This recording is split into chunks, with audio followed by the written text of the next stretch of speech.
no ar, a Voz do Brasil. As notícias do governo federal que movimentaram o país no dia de hoje. Boa noite. Olá, boa noite para você que nos acompanha em todo o país. Quinta-feira, 25 de julho de 2024. E vamos ao destaque do dia: 330 milhões de reais para combater a insegurança alimentar. Plano Brasil Sem Fome recebe adesão do estado do Rio de Janeiro. E vai incluir mais uma estratégia voltada para a população negra. Luciana Colares de Holanda. A iniciativa vai investir em ações como formação antirracista para gestores públicos e realizar uma busca ativa para incluir mulheres negras em programas sociais. E 386 milhões para a saúde e a ciência. O Instituto Butantan vai receber aporte do governo federal para ampliar a produção de vacinas e medicamentos. Uma nova unidade do Instituto será construída e vai abrigar também pesquisas para tratamentos de doenças como câncer, esclerose e lúpus. E também na Voz do Brasil de hoje. Olimpíadas.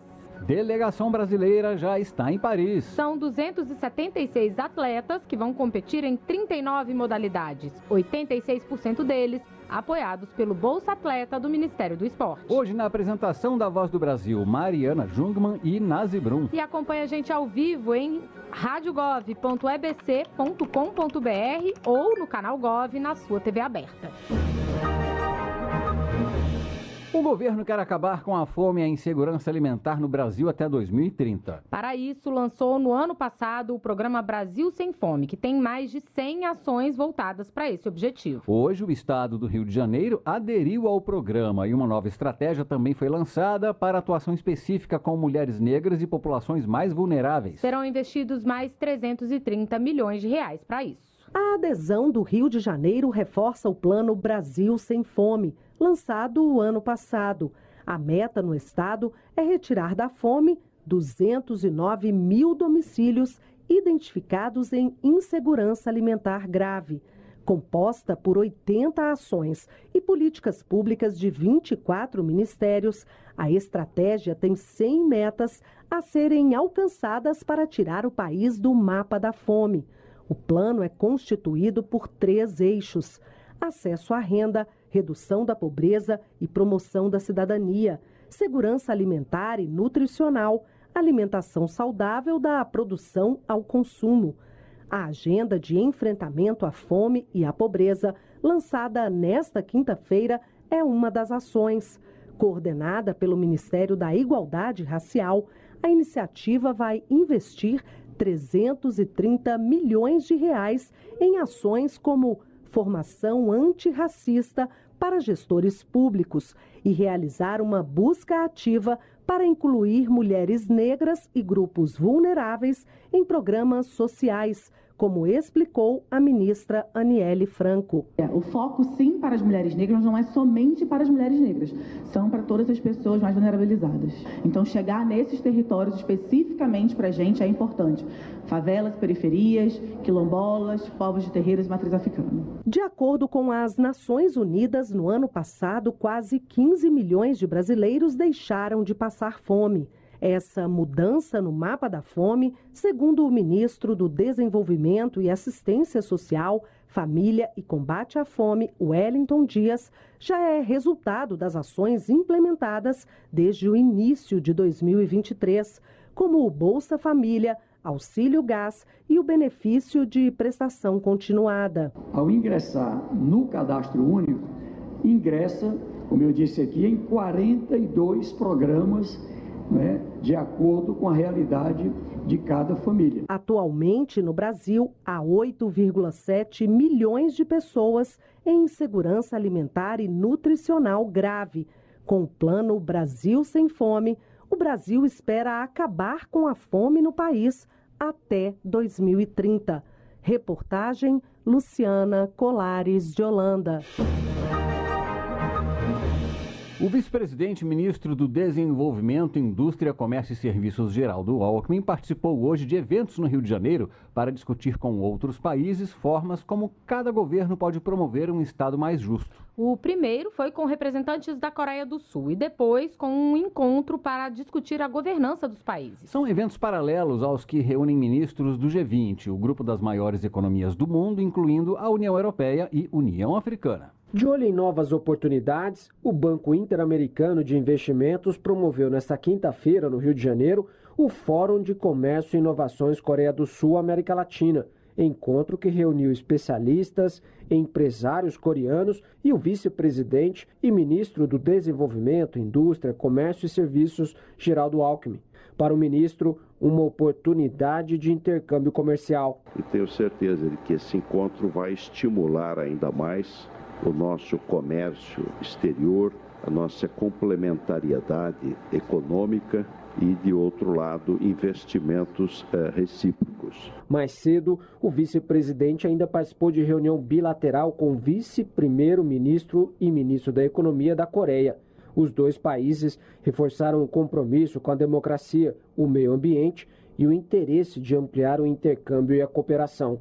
Alckmin também participou do seminário Estados do Futuro, evento que acontece em paralelo ao Fórum Ministerial do G20, o grupo das 19 maiores economias do mundo, mais União Europeia e União Africana. O encontro é uma preparação da cúpula que ocorre no Brasil em novembro e tem como tema formas de governança para a promoção de países mais justos. Reportagem Pablo Mundim. E os ministros de Finanças do G20 também estão reunidos no Rio de Janeiro. Entre os temas em debate estão formas de alcançar cooperação tributária e inclusão financeira de populações excluídas. Segundo o ministro da Fazenda brasileiro, Fernando Haddad, esses são alguns dos caminhos para mais justiça social e desenvolvimento sustentável. Haddad reforçou que a taxação dos super ricos também é necessária nesse sentido. Encontrar formas eficazes de tributar os super ricos é uma prioridade para a presidência brasileira do G20. Vários países, incluindo o Brasil, estão se esforçando para fortalecer sua capacidade fiscal, ao mesmo tempo que procuram atender às aspirações legítimas de suas populações por justiça social e serviços públicos de alta qualidade. Enquanto isso, alguns poucos bilionários continuam evadindo os nossos sistemas tributários, jogando os estados nacionais uns contra os outros, utilizando brechas para evitar o pagamento da sua justa contribuição em impostos e minando capacidades das autoridades públicas. Uma declaração conjunta sobre esses debates vai ser divulgada amanhã, segundo o ministro, com a adesão dos países que compõem o G20. O Instituto Butantan terá uma nova unidade para a produção de vacinas, medicamentos e tratamentos para doenças graves. O investimento é de 386 milhões de reais com recursos do Banco Nacional de Desenvolvimento Econômico e Social, o BNDES. A obra faz parte da estratégia de reindustrialização da saúde no país. O Instituto Butantan é o 10º maior fabricante de vacinas na América Latina e líder mundial na distribuição de doses, segundo a Organização Mundial da Saúde. E o Butantan deve ampliar ainda mais a produção com a construção de uma nova unidade no complexo da instituição em São Paulo. Um investimento de 386 milhões de reais do governo federal. A nova planta será especializada na produção de novas vacinas virais e celulares e medicamentos, além do desenvolvimento de pesquisas para tratamentos de alta tecnologia para doenças como câncer, artrite reumatoide, lúpus, esclerose múltipla e psoríase. O financiamento será do Banco Nacional de Desenvolvimento Econômico e Social e a nova unidade entra em funcionamento até janeiro de 2029. O investimento faz parte da Estratégia Nacional para o Desenvolvimento do Complexo Econômico Industrial de Saúde, com investimentos previstos de 42 bilhões de reais até 2026. A meta é que o Brasil alcance a produção de 70% dos insumos utilizados no Sistema Único de Saúde. Luciana Vasconcelos para a Voz do Brasil. Mais de 10 mil profissionais se inscreveram no edital do programa Mais Médicos, destinado a vagas para a saúde indígena. A publicação preliminar da colocação desses profissionais será divulgada no próximo dia 29. Para o edital, foram disponibilizadas 96 vagas em 32 distritos sanitários especiais de saúde indígena. Foi feita uma reserva de vagas para médicos indígenas, negros, quilombolas e pessoas com deficiência, possibilitando a representatividade no atendimento médico da população.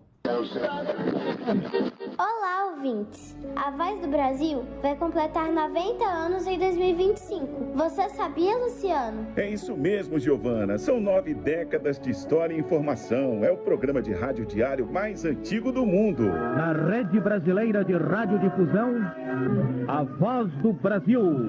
E para manter manter essa história, convidamos os ouvintes que tenham qualquer arquivo antigo da Voz para compartilhar conosco. O material pode ser entregue no e-mail voz90anos@ebc.com.br ou acesse voz.gov.br/90anos e saiba como participar. Vamos comemorar e contar a história do programa mais famoso do rádio.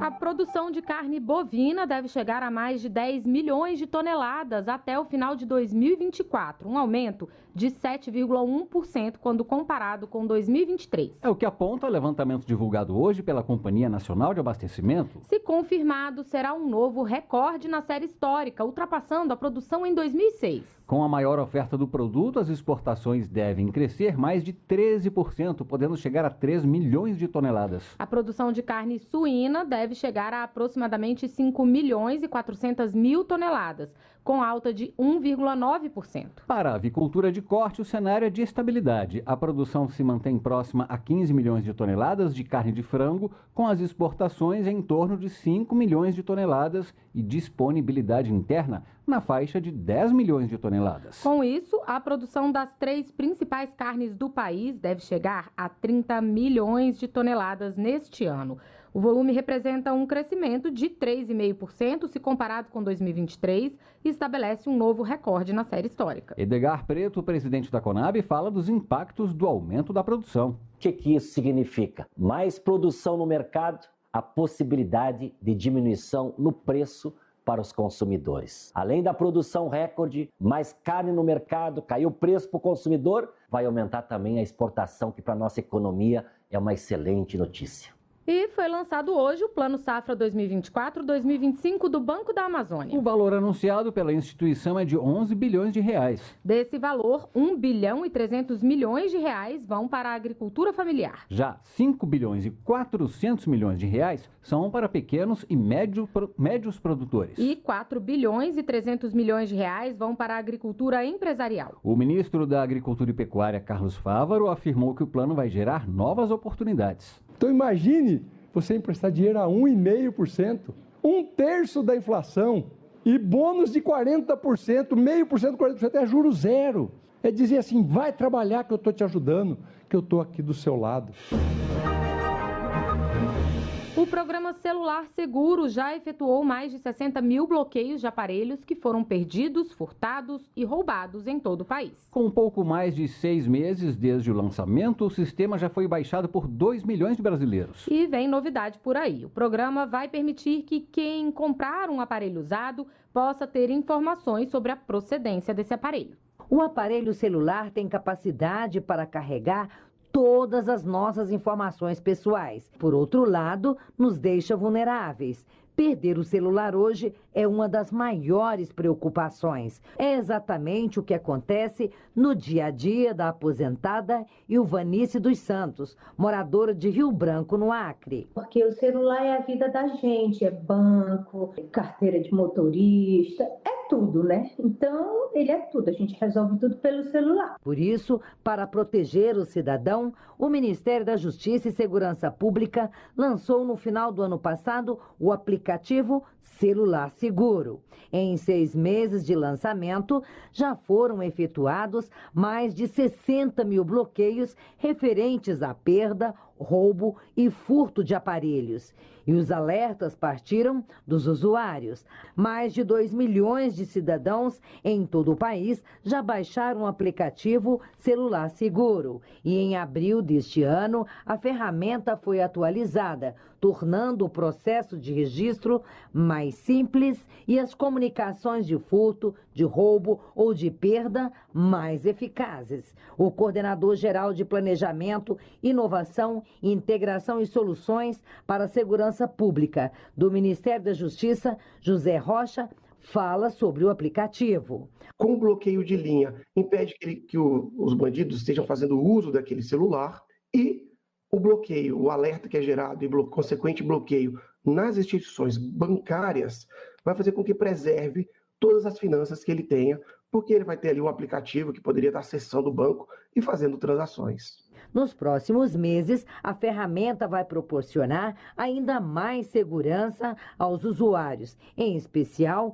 aqueles que pensam em comprar um celular usado, como explica José Rocha. A gente vai disponibilizar a opção de você fazer uma consulta online para você conferir se tem um alerta de furto ou roubo. O acesso ao aplicativo Celular Seguro é de graça e é feito pela plataforma gov.br. Os aparelhos podem ser registrados no site celularseguro.mj.gov.br ou pelo aplicativo disponível nas lojas virtuais. Reportagem Cleide Lopes. Maior monitoramento na esplanada dos ministérios em Brasília, onde ficam as sedes dos poderes. Por meio de um acordo entre a Agência Brasileira de Desenvolvimento Industrial, a BDI, e o governo do Distrito Federal, a esplanada vai contar com mais 18 câmeras de alta tecnologia para videomonitoramento. Os equipamentos estavam em teste na Agência Brasileira de Inteligência, ABIN, e agora serão usados pelo governo do Distrito Federal. O presidente da BDI, Ricardo Capelli, disse essa semana que as câmeras vão reforçar a segurança urbana do Distrito Federal e ajudar a combater o crime na capital federal. Segurança pública é uma atividade cotidiana, combater as organizações criminosas que ameaçam a vida, destroem a economia, afrontam o Estado Democrático de Direito, é uma ação cotidiana. Então a gente chegou na BDI, a gente encontrou essas câmeras no programa de Smart City, cidades inteligentes, e a gente, por isso, decidiu fazer esse acordo de cooperação técnica para fortalecer ainda mais a segurança aqui no Distrito Federal. E o que a população espera é integração. São as corporações todas atuando em conjunto. É isso que a gente está fazendo, numa integração aqui do governo federal com a Secretaria de Segurança Pública. Bom, o reforço na segurança vai contar ainda com roteadores de alta conectividade que funcionam de forma integrada. O acordo prevê também a doação de um sistema completo de videomonitoramento com 8 monitores.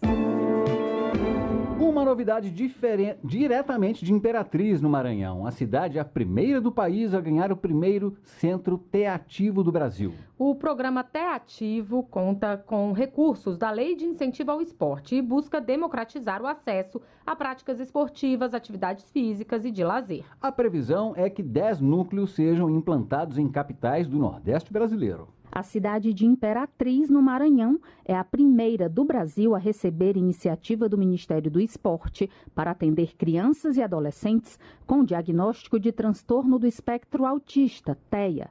O espaço do programa TEA Ativo foi inaugurado essa semana com disponibilidade para atender 220 pessoas. A ação tem parceria com a Associação de Pais e Amigos dos Excepcionais, a PAI. Os interessados podem se inscrever até 5 de agosto através de um link disponível no site gov.br/esporte.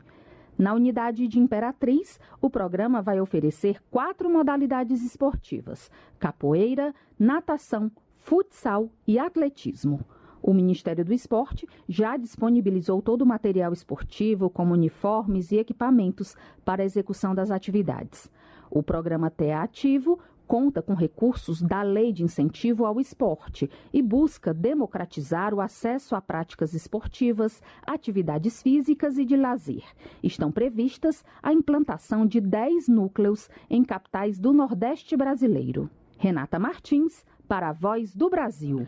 O mundo em sintonia e com os olhos voltados para Paris. Os Jogos Olímpicos já começaram, mas a abertura oficial amanhã marca o início desse espetáculo que reúne milhares de atletas de todo o mundo buscando o lugar mais alto do pódio. A delegação brasileira tem mais de 260 atletas, a maioria mulheres, e quase 90% deles apoiados pelo Bolsa Atleta. A repórter Jéssica Gonçalves já está acompanhando tudo diretamente de Paris e traz para nós um pouco desse clima que já invadiu a capital francesa. Símbolo mundial de cultura e arte. Uma das principais capitais da moda, famosa por sua gastronomia e por sua rica história, tantas vezes retratada no cinema e na literatura. Com uma aura única e um toque de magia, Paris é uma das cidades mais visitadas do mundo. E especialmente nos próximos dias, os olhos do planeta estarão voltados para cá. A brasileira Cláudia Pfeiffer já está curtindo a capital francesa e na expectativa para ver os nossos atletas fazendo bonito. Estamos muito animados, chegamos hoje já para ver como é que vai ser, para ver se a gente consegue participar a partir de amanhã. Comprar algum ingresso para algum jogo de vôlei, talvez. Essa é a terceira vez que a cidade cedia a competição. Nas Olimpíadas de Paris 2024, são 10.500 vagas. E essa é a primeira vez em que elas estão divididas exatamente meio a meio entre homens e mulheres. Também é a primeira vez na história em que a cerimônia de abertura será fora de um estádio. Nesta sexta-feira, as 200 delegações vão desfilar em barcos pelo Rio Sena, em um percurso de 6 quilômetros pelos principais pontos turísticos da cidade. 300.000 pessoas devem acompanhar a cerimônia. Os atletas Isaquias Queiroz, campeão olímpico da canoagem, e a jogadora de rugby da seleção brasileira, Raquel Cochan, serão os porta-bandeiras do Brasil. Na última edição, sediada em Paris há 100 anos, nenhuma atleta mulher do nosso país participou dos Jogos na capital francesa. Desta vez, elas não só estão em peso, como são maioria. Dos 276 atletas brasileiros que vão competir em 39 modalidades, mais da metade são mulheres, 153 ao todo. Entre elas, Bárbara Santos, do boxe. Ela comenta que o treinamento para os Jogos tem sido intenso e comemora o maior espaço feminino na competição. Só vem a reforçar a nossa força, né, nossa garra, nossa persistência até aqui, por igualdade, por espaço. E se as mulheres têm trabalhado pesado para conquistar medalhas, os homens também buscam seu lugar no pódio. Keno Marley, boxeador na categoria até 97 quilos, já teve conquistas importantes na carreira, como a prata nos Jogos Pan-Americanos de Santiago em 2023 e o segundo lugar no Mundial em 2021. E diz que está preparado para buscar mais conquistas em solo francês. São mais de 54 combates de Tóquio para cá, então isso mostra o quanto eu estou bem melhor preparado que Tóquio, e em Tóquio também não fez feio, então hoje com certeza estou no melhor momento de minha carreira, de minha vida. Para se dedicar ao esporte, Keno e Bárbara contam com o apoio do Bolsa Atleta, maior programa de patrocínio individual de esportistas do mundo. Dos atletas brasileiros em Paris, 87% são apoiados pelo programa do governo federal.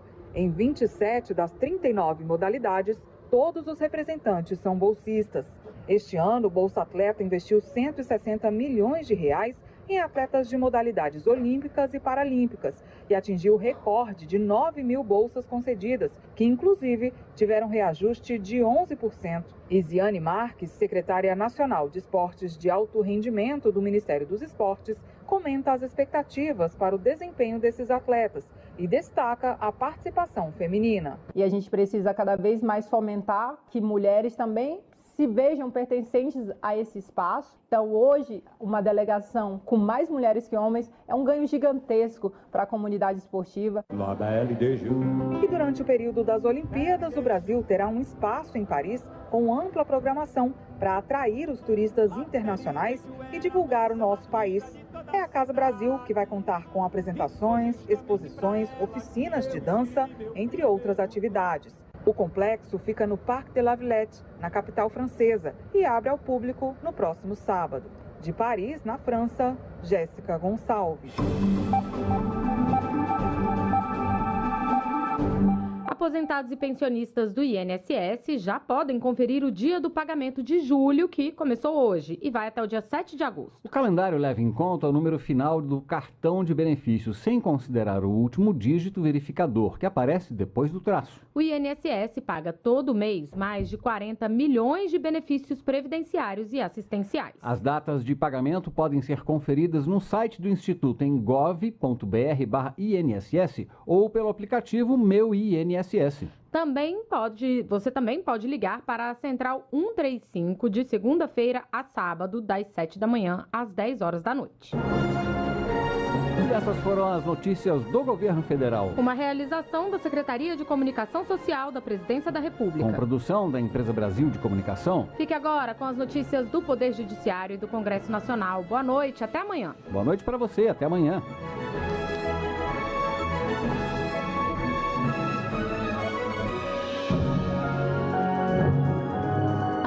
Voz do Brasil. Governo Federal.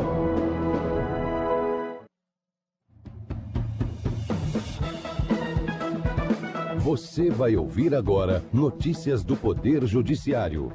STF nega pedido de progressão de regime para ex-deputado Daniel Silveira. STJ determina a manutenção de serviços essenciais no INSS durante greve. Empresário Luciano Hang é condenado por injúria e difamação. Boa noite, eu sou Ariana Fonseca. E eu sou Walter Lima. Supremo Tribunal Federal nega pedido do ex-deputado Daniel Silveira para progredir ao regime semiaberto. Segundo o relator, ministro Alexandre de Moraes, não é possível a progressão sem o pagamento da multa fixada na condenação. Marcelo Della Libera. O ex-parlamentar foi condenado pelo STF em 2022 a 8 anos e 9 meses de prisão em regime inicial fechado pelos crimes de ameaça ao Estado Democrático de Direito e coação no curso do processo. Na decisão, o relator observou que Silveira não pagou a multa de 175 salários mínimos fixada pelo Supremo ao condená-lo, e este é um dos requisitos para a progressão de regime de pena. O ministro também determinou que a Secretaria Judiciária do STF atualize o valor da multa prevista para o pagamento de Silveira e liste os ativos financeiros e os bens do ex-deputado que foram bloqueados por decisão do Supremo.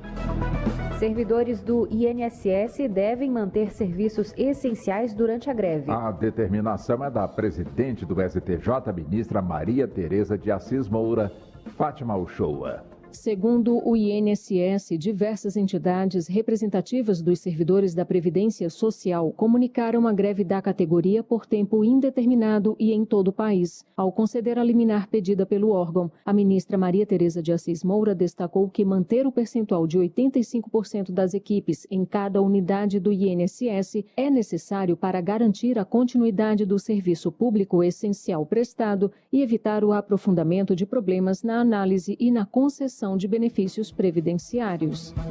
Recepcionista com visão monocular deve ser indenizada após demissão. A decisão é da 6ª turma do TST. Larissa de Paula. A empregada de um complexo turístico contou que os óculos foram furtados no ambiente de trabalho. Por isso, pediu ajuda financeira da empregadora para comprar um novo par e para fazer outras atividades em que não precisasse usar o computador. No dia seguinte, foi demitida. O caso chegou ao TST. Para a 6ª turma, a dispensa foi discriminatória. O colegiado condenou o condomínio ao pagamento dos salários correspondentes ao período de afastamento, entre a demissão e a data em que a sentença foi proferida. Além disso, fixou indenização de R$10 mil por dano moral. Brasil tem mais de 155 milhões de pessoas aptas a votar em outubro. Os dados são do TSE. Sofia Dorta.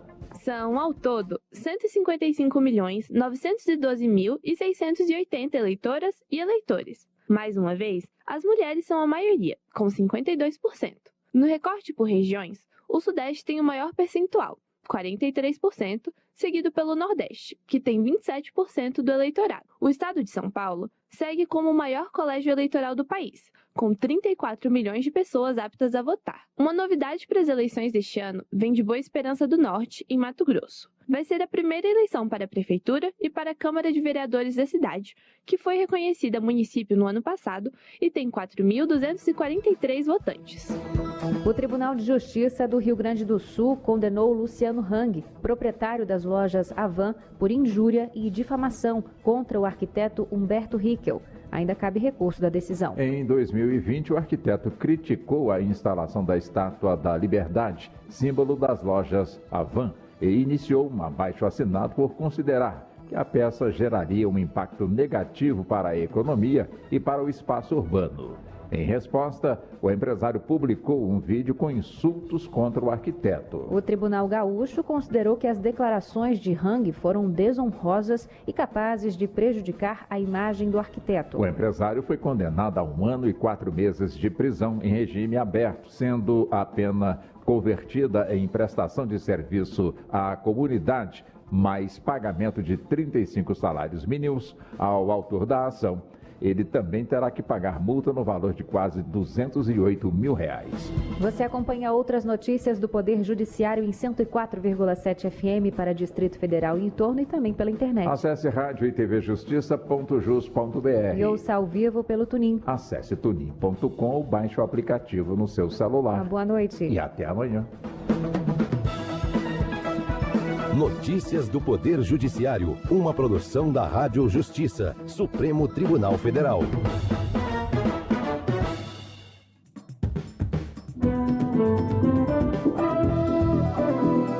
Está no ar o Jornal do Senado. Eu sou Paula Groba e estes são os destaques de hoje do Jornal do Senado, que começa agora. Chega ao Senado o primeiro projeto que regulamenta a reforma tributária. IFE prevê necessidade de dobrar cortes para governo alcançar meta fiscal de 2024. Novo Código Eleitoral deve propor cota de 20% de vagas no Congresso para mulheres. Boa noite. O primeiro projeto de regulamentação da reforma tributária chegou ao Senado em regime de urgência. A proposta detalha regras de unificação dos tributos sobre o consumo, casos em que haverá menor incidência tributária e normas para a devolução do valor pago, conhecido como cashback. No Senado, a regulamentação da reforma tributária será discutida e votada apenas na Comissão de Constituição e Justiça antes de ir ao plenário. Mas um grupo de trabalho na Comissão de Assuntos Econômicos decidiu também analisar a proposta e apresentar sugestões de mudanças. A reportagem é de Érica Christian. Apesar da decisão do presidente do Senado, Rodrigo Pacheco, de concentrar na Comissão de Constituição e Justiça a votação da regulamentação da reforma tributária, a Comissão de Assuntos Econômicos criou um grupo de trabalho para discutir o projeto. Entre os pontos já aprovados pelos deputados estão a isenção da cesta básica, incluindo as carnes, o cashback ou a devolução de tributos pagos nas contas de água, luz e gás por inscritos no cadastro único, além da redução de impostos para medicamentos. O relator do grupo de trabalho, Isalci Lucas, do PL do Distrito Federal, diz que os integrantes da CAI vão discutir com especialistas mudanças no projeto. Tem muitos problemas que nós precisamos discutir melhor e por isso que nós criamos o grupo de trabalho na CAI. Dia 6 de agosto, a gente já quer aprovar o plano de trabalho, começar as audiências. Já o relator da regulamentação da reforma tributária na Comissão de Constituição e Justiça, Eduardo Braga, do MDB do Amazonas, voltou a defender a retirada da urgência para a votação da proposta. Os líderes manifestaram essa preocupação de que seria impossível, em 45 dias, o Senado se manifestar sobre um tema tão complexo como este. Os líderes do governo no Senado, Jacques Wagner, do PT da Bahia, e no Congresso Nacional, Randolfo Rodrigues, do PT do Amapá, negociam a retirada do pedido de urgência da regulamentação da reforma tributária. O senador Paulo Paim, do PT do Rio Grande do Sul, defendeu o projeto que cria a Política Nacional para cidadãos deslocados internos que precisam mudar de sua região de origem por motivos de força maior. Segundo ele, o projeto de sua autoria visa estabelecer uma legislação permanente no Brasil para tratar desse assunto. O parlamentar citou fatores que provocam esses movimentos dentro do país, como graves violações dos direitos humanos, incluindo extermínios e conflitos armados internos que forçam a população a se deslocar. Também os fatores climáticos, como calamidades naturais, rompimentos de barragens, tsunamis, furacões e enchentes, a exemplo das que ocorreram no Rio Grande do Sul. Paim ressaltou que essas mudanças afetarão muitas famílias na região sul do país. Não resta dúvida que estamos diante da maior catástrofe natural da história do país, o que provocará pela primeira vez deslocamentos internos em massa por efeitos climáticos. Cidades inteiras terão que ser reconstruídas em parte mais altas ou até mudando de estado. Muita gente vai preferir sair do estado. Infelizmente, isso está acontecendo. A Comissão de Assuntos Econômicos vai analisar o projeto que cria estímulos para a produção de semicondutores, que são materiais utilizados para a fabricação de chips de computadores. Segundo especialistas, essa é uma tecnologia fundamental para o desenvolvimento no século XXI. A reportagem é de César Mendes. Os semicondutores são a matéria-prima da produção dos chips, microcircuitos empregados hoje em inúmeros aparelhos eletrônicos, como telefones celulares, automóveis e televisores. O projeto em análise no Senado cria estímulos para a fabricação de semicondutores no Brasil, autorizando o BNDES e a FINEP a apoiarem empreendimentos novos e já existentes dentro do Programa de Apoio ao Desenvolvimento Tecnológico da Indústria de Semicondutores, instituído por lei em 2007. O apoio envolve linhas de crédito e redução de impostos, mas a lei exige que as empresas beneficiadas invistam pelo menos 5% do faturamento em pesquisa e inovação no país. Durante a discussão da proposta na Câmara no ano passado, o professor da Escola Politécnica da USP, Marcelo Zufo, explicou que o mercado de semicondutores gira em torno de 500 bilhões de dólares e afeta 50% do PIB mundial, e defendeu mais investimentos nessa tecnologia. O Brasil não será a 10ª economia do mundo se a gente não investir em semicondutor. Nós não vamos ter agronegócio, nós não vamos preservar a floresta, nós não vamos ter indústria automotiva, talvez a gente não tenha nem computadores. O projeto está em análise na Comissão de Assuntos Econômicos e tem como relator o senador Omar Aziz, do PSD do Amazonas. Segundo a instituição fiscal independente, o governo precisa dobrar os cortes no orçamento já anunciados para conseguir cumprir a meta fiscal deste ano. O relatório de acompanhamento fiscal de julho estima que são necessários 30 bilhões em bloqueios e contingenciamentos para que o rombo deste ano não passe de 29 bilhões de reais. A reportagem é de Marcela Cunha. A instituição fiscal independente prevê que o governo federal precisa dobrar o valor de bloqueios e contingenciamentos para cumprir o novo arcabouço fiscal. A análise faz parte do relatório de acompanhamento fiscal de julho. O governo já oficializou um corte de 15 bilhões de reais. O detalhamento da tesourada em cada ministério será publicado no dia 30 de julho, mas o diretor executivo da IFE, Marcos Pestana, alertou que esse valor é insuficiente. O governo precisa de uma economia de 28, 30 bilhões de reais, ou através do aumento de receita ou do corte de despesa. E então ainda há um caminho a percorrer para ficar não no centro da meta, mas no limite permitido pela legislação. O novo arcabouço fiscal, que entrou em vigência em agosto do ano passado para substituir o antigo teto de gastos, estabelece meta de resultado primário zero, com tolerância de 0,25% do Produto Interno Bruto. Para este ano, essa margem equivale a um rombo de 29 bilhões de reais. As mulheres representam mais da metade da população brasileira, segundo o censo de 2022, mas a presença na política ainda é pequena. O novo Código Eleitoral, que pode ser analisado em breve pelo Senado, deve garantir mais espaço feminino no Congresso.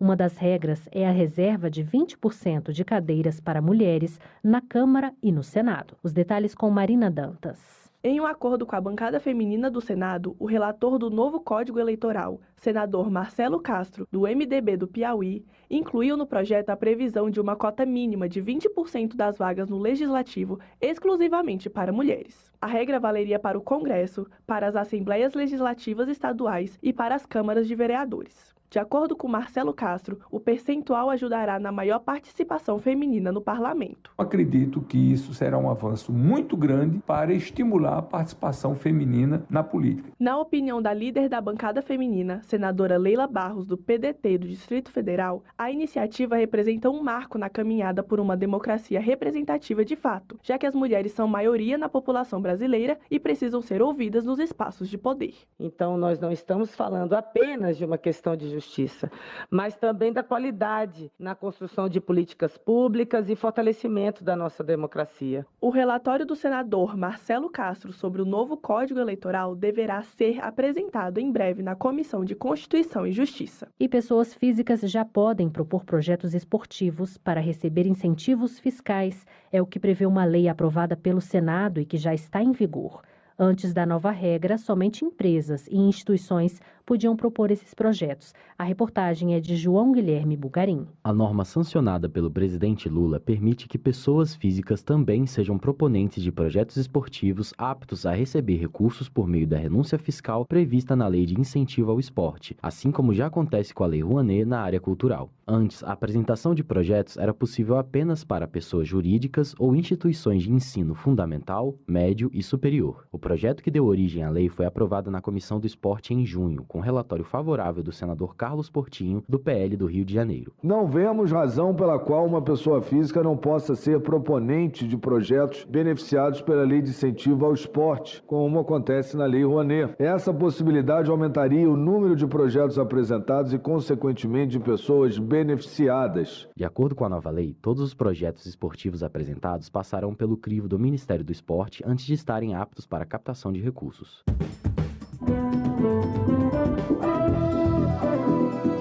Com trabalhos técnicos de João Lira, o Jornal do Senado fica por aqui. Acompanhe agora as notícias da Câmara dos Deputados. Boa noite e até amanhã.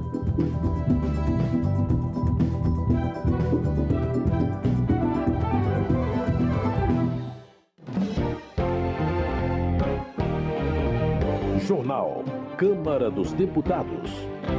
Corte de 15 bilhões de reais no orçamento altera debate sobre despesas de 2025. O projeto atualiza leis para uniformizar a adoção do termo pessoa com deficiência. Cobrança eletrônica de pedágio no Brasil depende de informações aos motoristas.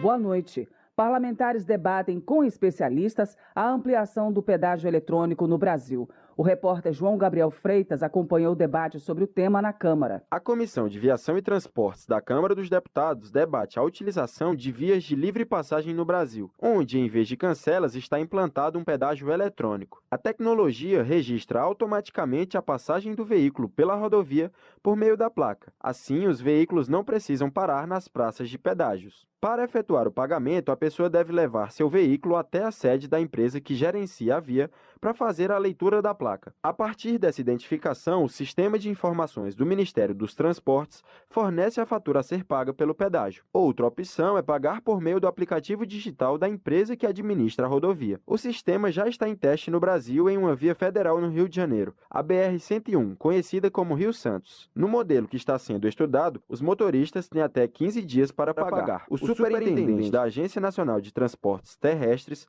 ANTT, Roger da Silva Pegas, afirma que o maior desafio do sistema é garantir que as pessoas paguem o pedágio. Ele acredita que, para isso, é necessário melhorar a sinalização nas estradas, lembrando aos motoristas que as rodovias têm a tecnologia do pedágio eletrônico. Roger da Silva Pegas avalia que, até o momento, as estradas de teste tiveram um bom resultado, cerca de 7% de evasão, ou seja, apenas 7 a cada 100 motoristas não pagam a tarifa de passagem. Hoje, o sistema já chega a 7,5%. E esse número é declinante, caindo mês a mês. Num ambiente em que se falava 40% das pessoas não pagam IPVA do carro, como é que a gente vai ter pedágio? A gente tem pessoas pagando as tarifas de passagem do ano passado. O secretário nacional de Trânsito, Adroaldo Catão, ressalta que a prioridade do Ministério dos Transportes é desenvolver um modelo de multa para as pessoas que não pagarem o pedágio eletrônico. Adroaldo Catão defende que isso depende de um sistema de informação eficiente. O aspecto central de dar segurança para o cidadão, direito ao cidadão de ter informação, segurança de que ele pode consultar a sua passagem, segurança de que ele pode contestar a multa, que ele será notificado de maneira correta e tudo para facilitar a vida do cidadão. Na mesma medida, o deputado Hugo Leal, do PSD do Rio de Janeiro, frisa que o processo de digitalização é fundamental. O parlamentar compara a mudança para o pedágio eletrônico com a troca do dinheiro físico por bilhetes únicos. O transporte público atinge diretamente a população e era aquela que mais precisa, e a gente demonstrando a importância de tirar o papel físico, né, a moeda, dessa circulação para evitar exatamente uma série de problemas que tinham. E aí até você conseguir unificar todos os meios de pagamento, lá no Rio de Janeiro hoje é unificado, um cartão único, ótimo, mas foi difícil. Como proposta, a Comissão de Viação e Transporte pede que, à medida que esse modelo seja implantado em mais rodovias, o governo federal faça campanhas de informação para a população a respeito da existência do pedágio eletrônico e quais as formas de pagamento. Da Rádio Câmara de Brasília, João Gabriel Freitas. Transportes. Está em análise na Comissão de Indústria, Comércio e Serviços a proposta que regulamenta o trabalho de motorista de aplicativo para transporte de passageiro. O relator da matéria, Augusto Coutinho, do Republicanos de Pernambuco, afirma que a intenção do seu texto é melhorar a qualidade de vida do trabalhador. Construir um parecer voltado a aumentar a renda dos trabalhadores e garantir mais transparência e segurança à atividade. Uma das medidas que incluímos no parecer é estabelecer o máximo de 30% da taxa de intermediação das plataformas. A atual falta de parâmetros é uma das principais queixas dos profissionais que reclamam de cobranças superiores a 50% do valor da corrida. O parecer também prevê financiamento de até 90% do valor do carro novo através do Pronamp, e além da isenção do IPI para aquisição de veículos para os motoristas que efetivamente só trabalham com aplicativos. Augusto Coutinho acrescenta que o texto também exige mais rigor no cadastro de usuário e redução do percentual a ser recolhido do motorista para a contribuição previdenciária. Ele salienta que o projeto oferece mais segurança jurídica e transparência tanto para o trabalhador quanto para o usuário. Economia. Cortes orçamentários devem impactar a discussão sobre as despesas de 2025. A repórter Silvia Munhato ouviu deputados que lidam com o orçamento na Câmara. Deputados da Comissão Mista de Orçamento afirmam que o congelamento de despesas de 15 bilhões de reais anunciado pelo Executivo para o orçamento de 2024 redireciona as discussões sobre o orçamento de 2025, principalmente em relação às estimativas de despesas. O Executivo anunciou uma projeção de déficit de 28,8 bilhões de reais para as contas de 2024, mas informou que há expectativa de que isso seja revertido e que o déficit final seja inferior a 10 bilhões de reais. Na próxima terça-feira, será divulgado onde será realizado o congelamento de despesas de 15 bilhões, necessário para garantir o cumprimento do limite de despesas e da meta fiscal. O deputado Cláudio Cajado, do PP da Bahia, membro da CMO, disse que é preciso discutir se as despesas obrigatórias foram subestimadas no orçamento de 2024, para que isso não ocorra no ano que vem.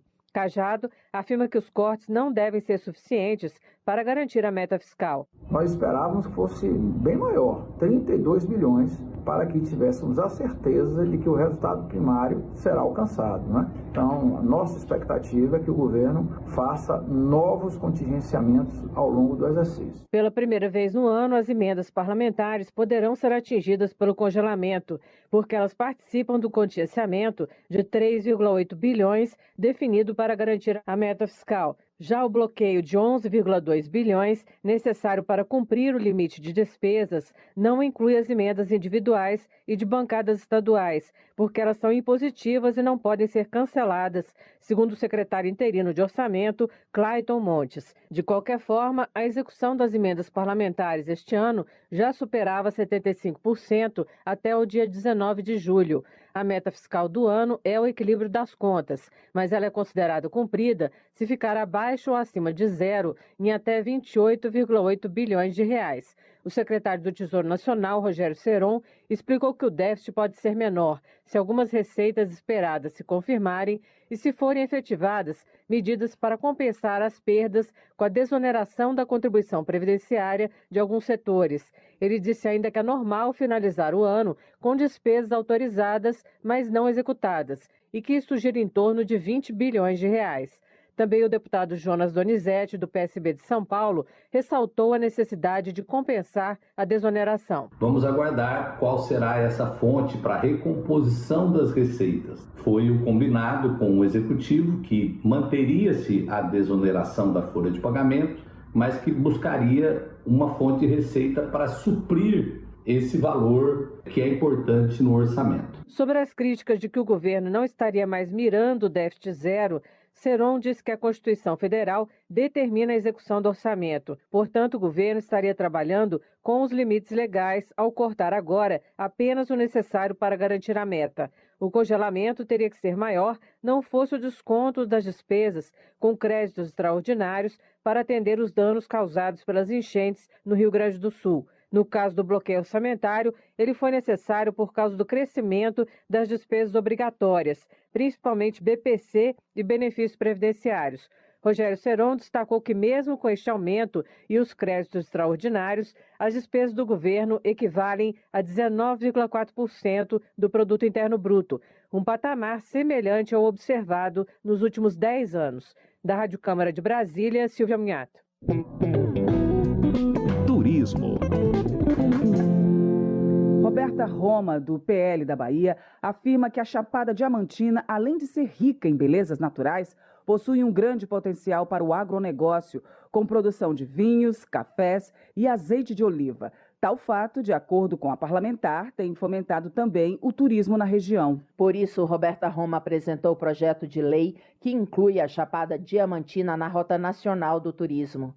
A deputada ressalta os benefícios que a aprovação da matéria pode gerar para o estado da Bahia. Isso vai fazer com que a região seja incluída prioritariamente nas políticas públicas nacionais do turismo, mais investimentos em diversas áreas como infraestrutura e transporte, fomento ao empreendedorismo local e o desenvolvimento econômico, com geração de emprego e renda para a população. O PL já foi aprovado na Comissão de Turismo e agora segue os trâmites aqui na Câmara dos Deputados. Estamos trabalhando para que o projeto ganhe força de lei e assim possamos trazer mais investimentos, desenvolvimento econômico e oportunidades para os baianos. Desenvolvimento regional. Na opinião de Keniston Braga, do MDB do Pará, a ausência de leis mais modernas sobre o extrativismo mineral é obstáculo para uma exploração responsável e sustentável do subsolo brasileiro. Keniston Braga acha que é preciso aperfeiçoar a legislação vigente e combater a atividade clandestina para gerar desenvolvimento na área. É muito importante que o Estado brasileiro configure a sua política para a mineração. A gente precisa fazer a modernização do arcabouço de leis. Nós temos aí o Código Minerário que está tramitando na casa, né? A gente precisa que esse código seja verdadeiramente aprovado o mais rápido possível para que a gente crie um ambiente jurídico mais seguro e consiga avançar no ambiente econômico e, por consequência, proporcionar um ambiente social melhor. A gente precisa combater a mineração irregular. E o combate à mineração irregular passa necessariamente pela modernização das leis que temos hoje no país. Ciência e tecnologia. Câmara aprova projeto que torna Campinas, no estado de São Paulo, a capital brasileira da ciência e tecnologia. O repórter Marcelo Larcher nos conta por que a cidade foi escolhida. A Câmara dos Deputados aprovou o projeto que dá à cidade de Campinas, em São Paulo, o título de capital brasileira da ciência, tecnologia e inovação. O município é um polo de pesquisa reconhecido internacionalmente. É onde fica a Unicamp, universidade que mais registra patentes de novos produtos no país. Também está localizado em Campinas o acelerador de partículas Sirius, empregado em pesquisa de ponta na área de física, além de dezenas de outras instituições ligadas à ciência e empresas de tecnologia. A proposta foi apresentada pelo deputado Jonas Donizete, do PSB de São Paulo. Ao justificar o projeto, ele argumentou que em Campinas funcionam também o Centro Nacional de Pesquisa em Energia e Materiais e o Centro de Tecnologia da Informação Renato Archer, importantes polos de tecnologia.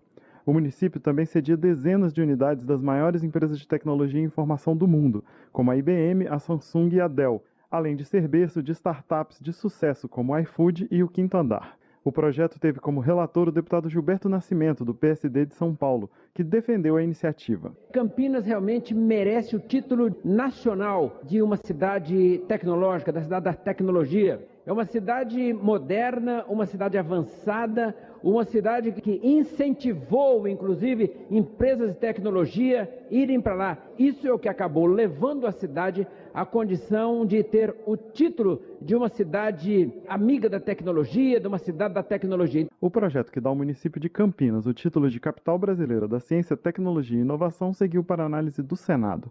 Da Rádio Câmara de Brasília, com informações de Antônio Vital, Marcelo Larcher. Fatos do Parlamento, opinião de especialistas, campanhas de utilidade pública, tendências. Rádio Câmara, conteúdo com credibilidade. Ouça, baixe, utilize. Acesse radio.câmara.leg.br e use o nosso material. Saúde.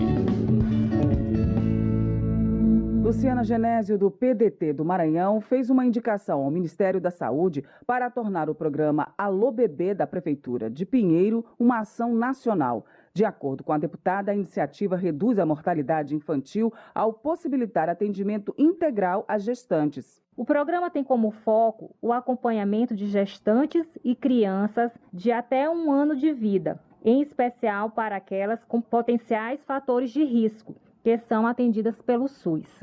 O nosso objetivo é tornar esse projeto federal, devido ao tamanho sucesso na redução da mortalidade materno e infantil. Luciana Genésio afirma que o programa já atendeu 1.680 mães somente este ano e mais de 45 mil desde 2019. A parlamentar acredita que a federalização vai ampliar o atendimento e beneficiar mães e crianças de todo o Brasil. Direitos Humanos. O projeto atualiza leis para uniformizar a adoção do termo pessoa com deficiência. A repórter Maria Neves explica por que foi necessária a mudança. Está em análise na Comissão de Constituição e Justiça da Câmara, projeto que altera 19 leis para unificar a adoção da nomenclatura pessoa com deficiência. Como explica o autor de uma das propostas que deram origem ao texto, o deputado Márcio Avelino, do PL paulista, ainda em 2009, o Brasil reconheceu a Convenção Internacional que estabeleceu essa terminologia como padrão. Em consequência, as leis posteriores a essa data já adotam a expressão. Segundo o parlamentar, outras normas mais antigas também foram alteradas para seguir o novo consenso. No entanto, sobraram algumas que não foram atualizadas e utilizam outros termos, como pessoa portadora de deficiência. Relatora do texto na Comissão de Defesa dos Direitos das Pessoas com Deficiência, a deputada Rosângela Moro, do União Paulista, ressalta que foram as próprias pessoas com deficiência que decidiram adotar essa denominação. Daí a importância da alteração das leis. O projeto é de extrema importância, ele reconhece o verdadeiro direito das pessoas com deficiência, de como elas querem ser denominadas.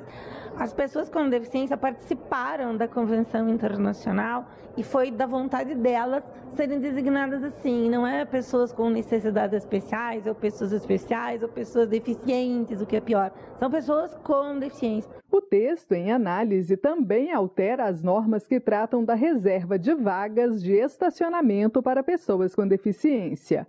Hoje, como explica a autora do outro projeto que deu origem ao texto aprovado, a deputada falecida Amália Barros, a Lei da Acessibilidade restringe essas vagas a pessoas com dificuldade de locomoção e a Lei Brasileira de Inclusão da Pessoa com Deficiência fala em pessoa com comprometimento da mobilidade. Como consequência, Amália Barros relata que alguns órgãos públicos não emitem o cartão de estacionamento para quem não apresente dificuldade de locomoção com os membros inferiores. Ela argumenta que as expressões usadas nas leis são demasiadamente restritivas e ultrapassadas, por não atenderem às necessidades reais das pessoas com os mais diversos tipos de deficiência. Pela legislação em vigor, no mínimo 2% do total de vagas devem ser reservados para pessoas com deficiência, mas sempre deve haver pelo menos uma vaga garantida,